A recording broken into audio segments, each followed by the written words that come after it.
Now, in St. Louis, they were actually protesting what happened to Eric Garner in New York. So St. Louis Dispatch talked about how there was a die-in demonstration where protesters were going to lie on the street as if, of course, they were dead, right? And it's an interesting form of protest. It was supposed to happen in Maryland Plaza around 8 p.m. And apparently there was somebody very upset about this protest.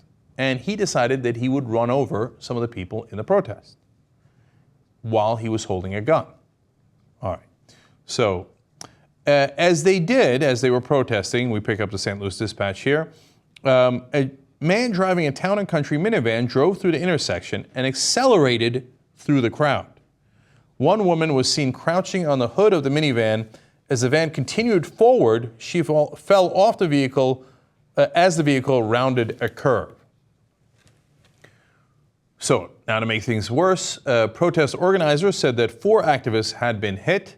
Police spokesperson Leah Freeman noted that no one had been seriously hurt. Okay, now that's a minor miracle, and thank God they didn't get hurt. As you saw there, one got thrown from the car, or from the hood of the car, and 4 people were hit by the car.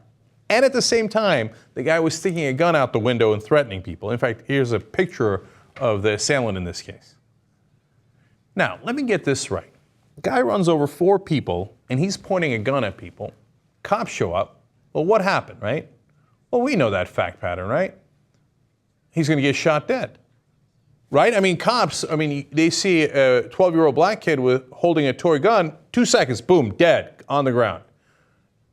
Eric Garner selling loose cigarettes, chokehold, dead on the ground.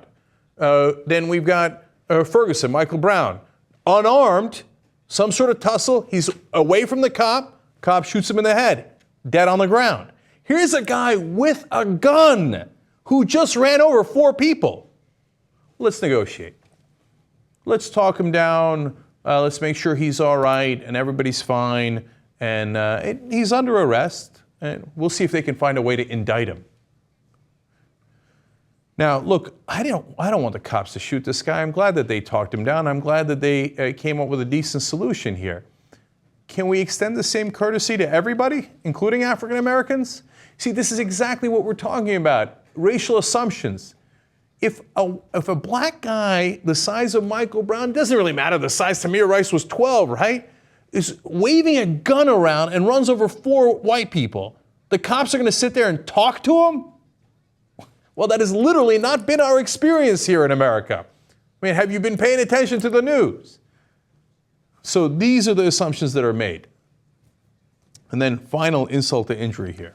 Raw Story reports, the driver was taken into custody by police. Freeman, that's the spokesperson for the cops, said that it was not clear if he hit the protesters after swerving to go around them or if they had jumped in front of his minivan.